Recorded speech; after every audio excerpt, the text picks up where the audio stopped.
Oke, kami kedatangan lagi paket untuk pengujian prosesor Intel Core Ultra Series 2 untuk desktop. Ini paket dari MSI ya. Isinya ternyata ada motherboard baru mereka dengan chipset Intel Z890. Iya, ini adalah MEG Z890 Ace. Ini adalah MSI di kelas premium dengan tujuan unlock full potensial dari Core Ultra Series 2. Banyak sekali fitur yang disematkan MSI untuk tujuan tersebut, termasuk Easy OC dengan OC engine-nya, lalu Ultra Power Plus, Ultra Connect, dan Frozr AI Cooling. Kemudian perakitan PC desktop dengan motherboard ini juga diperhatikan ya, terbukti dengan hadirnya fitur Easy DIY. Kita akan coba langsung beberapa fitur tersebut di video kali ini. Sekaligus kita akan mencoba langsung Core Ultra Series 2 terkencang saat ini langsung dengan motherboard yang canggih ini.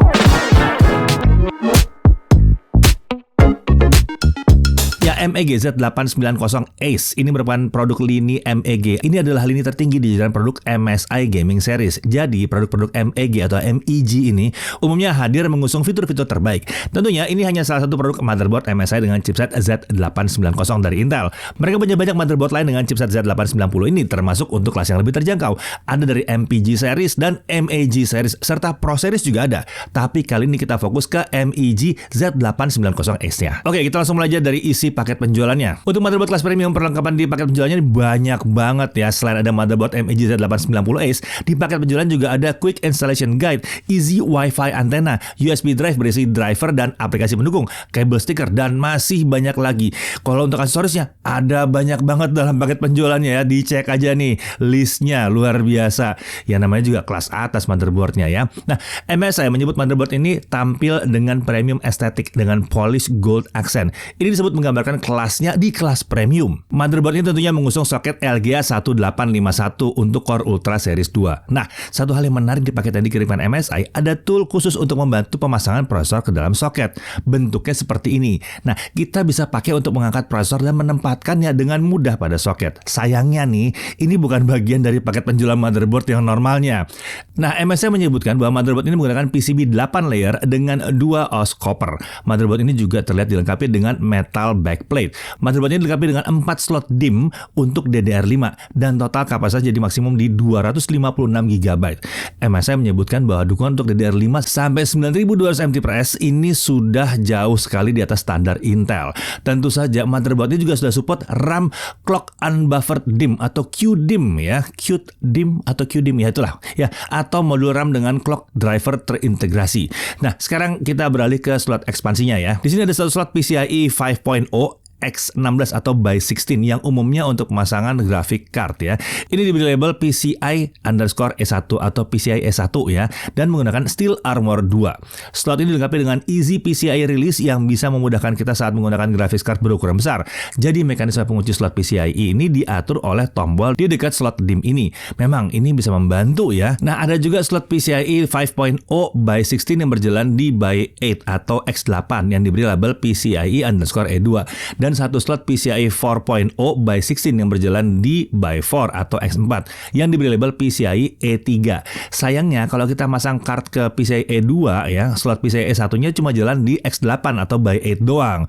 Nah, untuk storage ada 4 SATA 6 Gbps. Semua konektor SATA ini menghadapnya ke samping. Ada juga 5 slot M.2 di motherboard ini. Iya, ada 5 ya. Ada slot M.2 1 yang mendukung standar PCIe 5.0 by 4 dan bisa menampung SSD M.2 ukuran 2260 dan 2280. Nah, slot M.2 4 bisa diatur apakah berjalan di PCIe 4.0 by 4 atau PCIe 5.0 by 4. Kalau diatur ke PCIe 5.0 by 4, slot PCIe E1 akan berjalan di X8 atau by 8 dan PCIe E2 berjalan di by 4 atau X4. Nah, untuk ukuran SSD M.2 slot ini mendukung sampai 22110. Wah, panjang banget ya.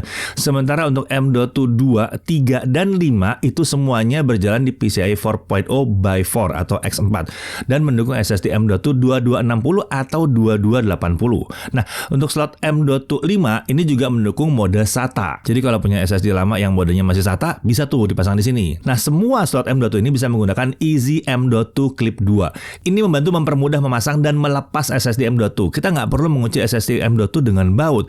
Kalau butuh memindah posisi Easy M.2 Clip 2 ini, ada tool khusus yang disertai MSI di dalam paket penjualan untuk membantu melakukan hal tersebut.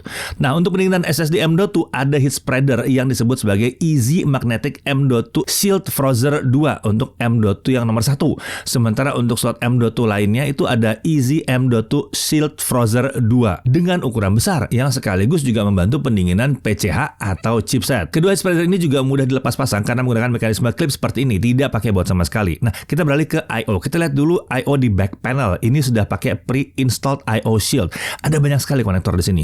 Ada dua Thunderbolt 4 40 Gbps atau USB 4 20 Gbps Type-C. Ini juga mendukung display out hingga resolusi 8K dan tentunya mendukung daisy chain. Lalu ada dua USB 3 10 Gbps yang Type-C. Ada 11 USB 3 10 Gbps yang Type-A. Ada yang masih merasa ini kurang banyak? 11 ya. Ada satu HDMI dan ada satu set konektor antena Wi-Fi Bluetooth ya.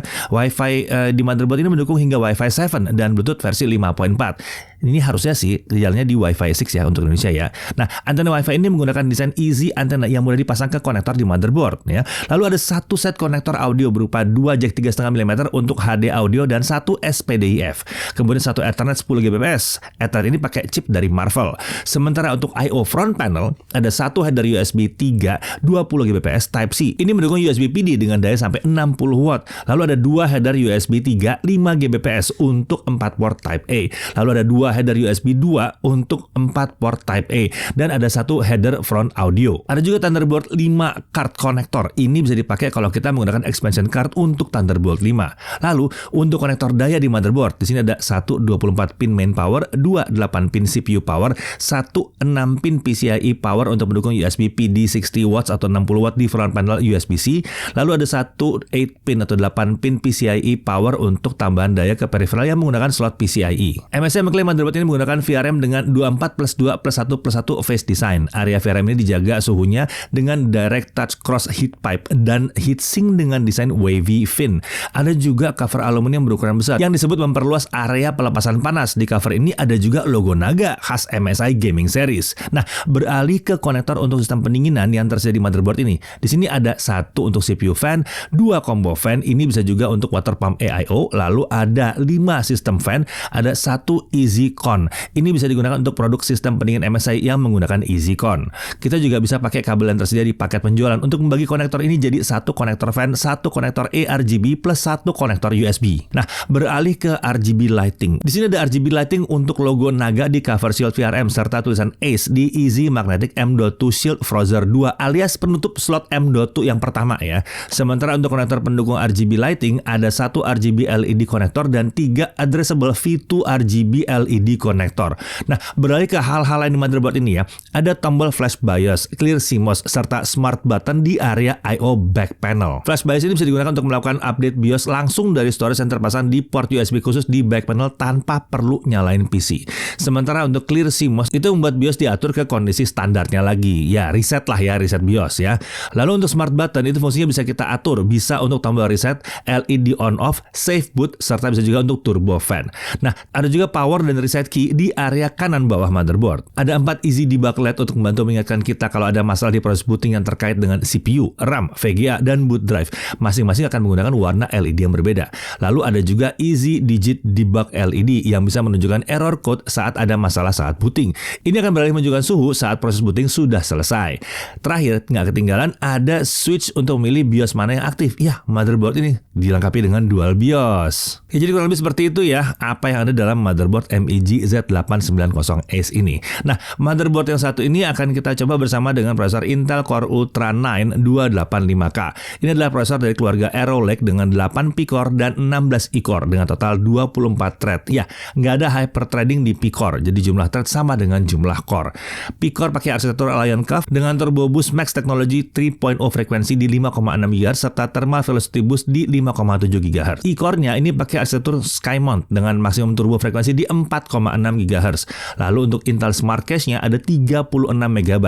Untuk integrated graphics tentunya ada Intel Graphics dengan 4 Xe cores. Sementara NPU itu ada juga, dia pakai Intel AI Boost dengan 13 TOPS. Nah, untuk membantu menjaga performa prosesor tersebut, MSI juga meminjamkan cooler MAG Core Liquid i360 lengkap dengan offset kit enhancer untuk LGA 1851. Ini adalah liquid cooling AIO dengan radiator 360 mm serta 3 kipas 120 mm. Menariknya, ketiga kipas ini sudah langsung terpasang ke radiator. Nah, MSI juga sudah merapikan kabel-kabel dari ketiga fan dengan menggunakan fan cable management cover.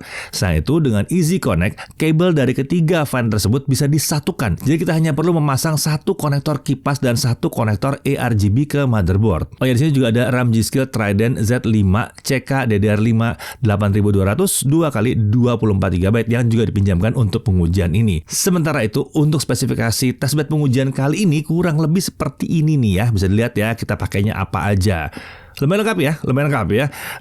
Ada motherboardnya dari MSI, RAM G-Skill, graphic card dari MSI juga, SSD dari WD, kemudian cooler dari MSI.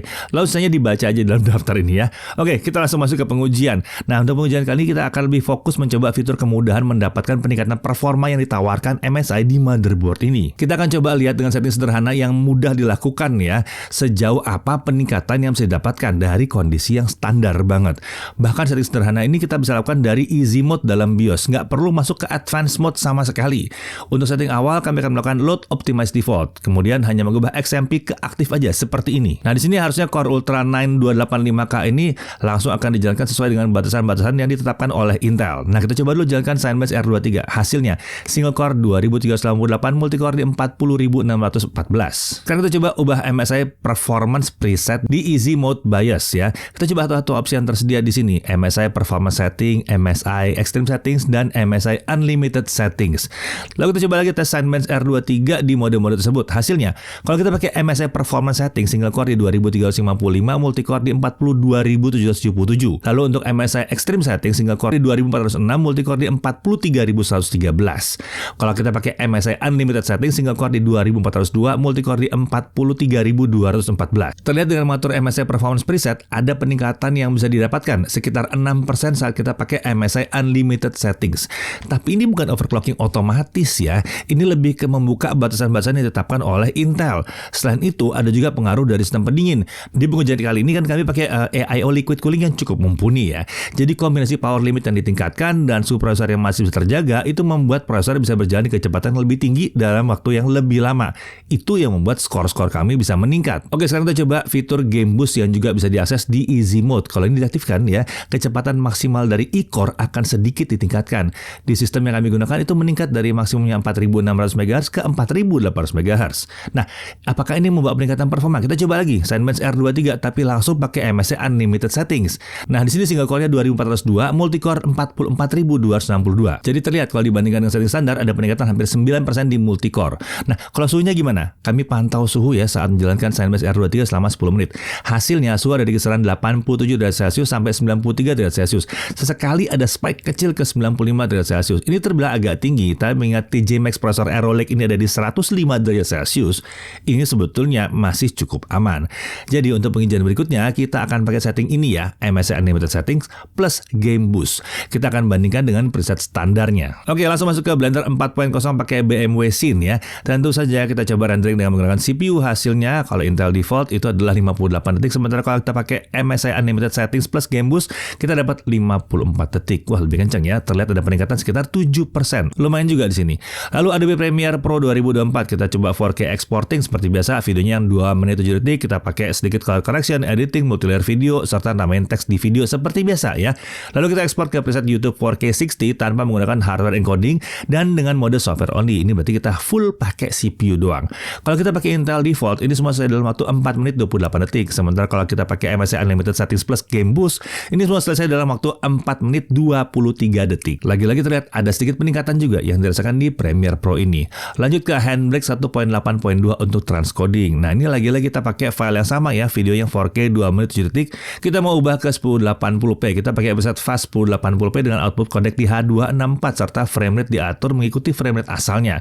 Nah, kalau kita pakai Intel default ini sesuai dengan 114 fps. Kalau kita pakai MSI Unlimited Settings plus Game Boost ini 125 fps. Nah, di sini kelihatan ya peningkatannya sekitar 9%. Ini lewat setting sederhana aja ya, yang ada di easy mode aja. Oke, sekarang kita coba kalau di game. Untuk meminimalkan efek dari GPU, semua game kami jalankan di resolusi 1080p untuk setting kualitas high. Oke, untuk Shadow of the Tomb Raider, kalau pakai Intel default itu average FPS-nya 238,5 fps. Lalu untuk 1% minimum FPS-nya ada di 160,9 fps. Lalu kalau pakai setting yang boosting tadi ya, average FPS-nya ada di 242 fps dan 1% minimum FPS-nya ada di 164,5 fps. Lumayan ada peningkatan. Lalu God of War Ragnarok pakai Intel default, average FPS di 274,4 fps dengan 1% minimum FPS di 207,5 fps. Kalau kita pakai MSI Unlimited Settings plus Game Boost, average FPS-nya naik sedikit ke 276,8 fps dengan 1% minimum FPS di 211,1 fps. Kemudian Assassin's Creed Mirage pakai Intel default, average FPS-nya di 224,5 fps, sementara 1% minimum FPS ada di 137,6 fps.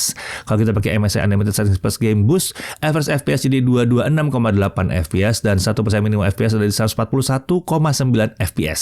Ya, terlihat ya di game peningkatannya terbilang agak tipis. Cukup wajar mengingat game memang tidak membebani seluruh core itu terus-menerus. Jadi melepas power limit dengan setting MSI Performance Preset memang seharusnya tidak membawa peningkatan yang jauh untuk gaming. Tapi di aplikasi yang memang banyak memberikan beban ke prosesor, pengubahan setting MSI Performance Preset bisa menghadirkan peningkatan performa yang lumayan terasa. Oke, lalu bagaimana dengan konsumsi daya? Kita coba di Cinebench R23 Multicore. Nah, kalau kita pakai Intel default, konsumsi daya ada di kisaran 340 sampai 350 watt. Lalu kalau kita pakai MSI Unlimited Settings plus Game Boost, ini naik ke 410 sampai 430 watt. Jadi terlihat ya di sini ada peningkatan konsumsi daya dengan menggunakan MSI Unlimited Settings plus Game Boost ini.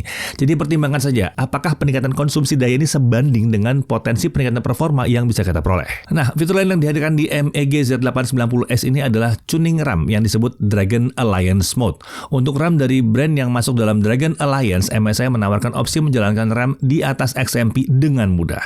Karena G-Skill masuk dalam Dragon Alliance, RAM yang kita pakai dalam pengujian jadi bisa ditingkatkan kecepatannya hanya dengan mengaktifkan satu opsi ini saja dari BIOS.